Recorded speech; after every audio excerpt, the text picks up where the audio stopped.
second grade, I'm back. I wasn't gone very long, was I? So today's story is about an unusual pet that the book character has. And the title, you think you'll be surprised? Trees make the perfect pets. Did you choose that as a pet you might like? I'm going to take the jacket off. This is a brand new book. Same thing underneath, but I haven't got it covered yet, so it might fall off as I'm reading it. And on the back it says, birthdays are the best days for wishes. And on this particular birthday, Abigail wished for a pet. And if we reread the title, that trees make the best pets, what do you think she chooses? And where do you think this book would be in the library? Picture book section, chapter book section, informational section? If I had the spine label on this book, it would be in the picture book section, exactly where I'm sitting, under the letter C, because the author's name is Paul, oh gosh, I'm not going to say this right, but it's spelled C-Z-A-J-A-K, so maybe Zajac? Pictures by Kathy Gendron. And you can't see it very well, but on the wagon, she has the dog's, not the dog's name, her pet's name, Fido. I enjoyed this book. No inside jacket art, just green. And this book was published in 2020.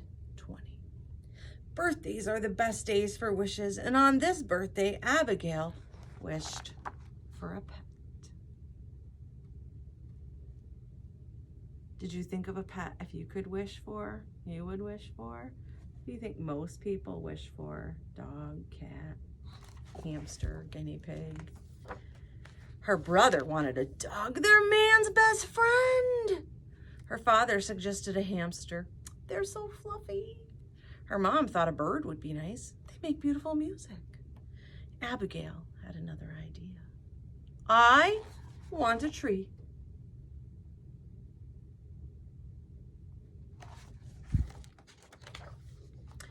A what? They all gasped. A tree. They're the greatest pets in the world. But a tree isn't a pet, her mom argued. Well, of course it is, Abigail said. It's quiet, easy to take care of, and you can name another pet, that actually helps you. Let me start that again. And can you name another pet that actually helps you breathe? Her family was stumped. Abigail ran to the car. Let's go adopt a tree.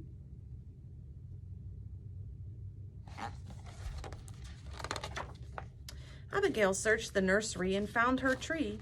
He looks friendly. It's a tree. They're all friendly, her brother said. I'll name you Fido. You and I are going to be best friends. So sometimes we don't call it a nursery. We call it a garden center. We call it, if you're around here, it might be Gade Farms or Hewitt's, or you can even go to Lowe's or Home Depot to find a tree, but it's also called a nursery. Abigail and Fido were always together.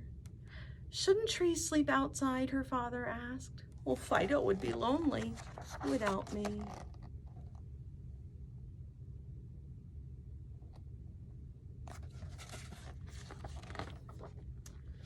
Abigail took good care of Fido. She watered him. She sang to him. They loved going on long walks. What are you doing? Her neighbor asked. Well, I'm taking Fido for a walk. That's a tree. Trees don't go for walks. This one does. He's my pet.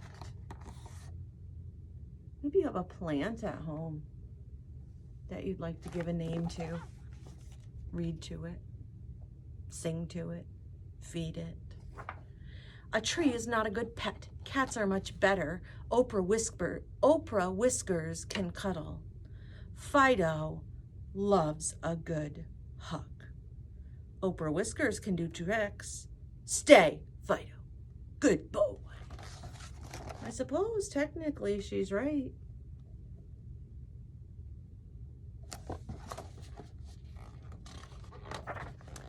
Oprah Whiskers keeps me warm at night.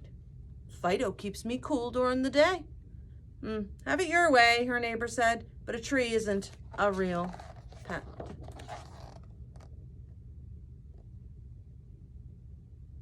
Can you think of an argument, which means can you share an opinion why you think a tree is or is not a good pet?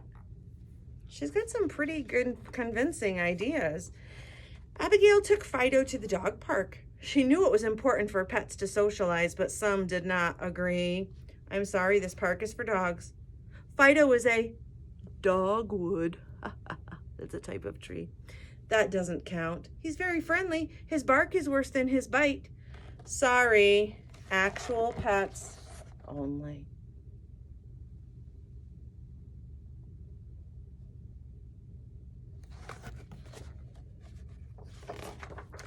Abigail didn't care what other people thought of Fido. She didn't mind that Fido couldn't go where other pets could.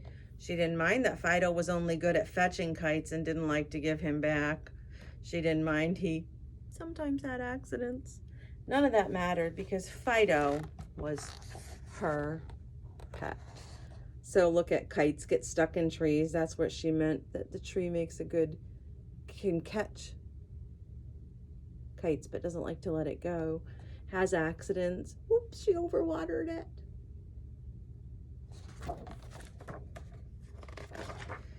But like all pets, Fido grew.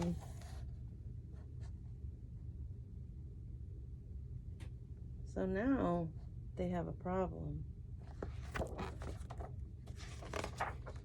Walks became more difficult. Fido was a tight fit in her room at night. And the breakfast table became crowded. There's leaves in my cereal again. Honey, Fido is too big to live in the house. He needs a permanent home, her mother said. But Fido's my friend. Where would he live? Outside, a tree belongs in the ground, her father explained.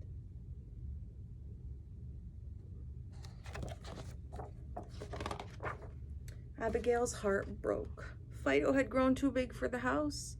Keeping him inside was not fair to him. She found a sunny spot in the yard and dug him a new home, but Abigail wasn't ready to let go.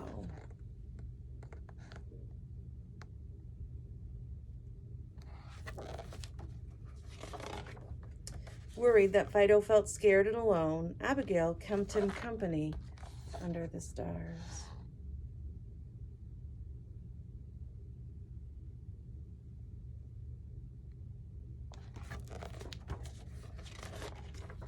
When morning came, Abigail woke up to birds singing, "Mom, Dad, come quick!"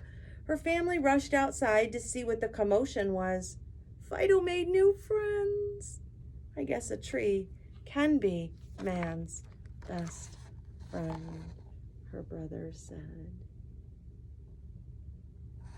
Pretty convincing story to me that trees do make the perfect pet. Abigail hugged Fido. A tree is everyone's best friend. Now I looked this morning and Earth Day is April 22nd, and sometimes right around Earth Day, if you go to nurseries or garden centers, or you look on the internet, there's some information in this book. I can add a picture to the last slide. Sometimes places give trees out that you can plant in your own yard. earthday.org, arborday.org, treesforchange.com. And that's my story for this week. What do you think? Do trees make perfect pets? After this, I do have a video attached that is about planting trees. And I also included a couple read-alouds by the same author. This isn't an author that I was familiar with, but I'm really enjoying the books that he has. One of them he reads himself, and the other one is somebody else. So enjoy. I hope your week has been super awesome, and I'll see you next time. Bye for now.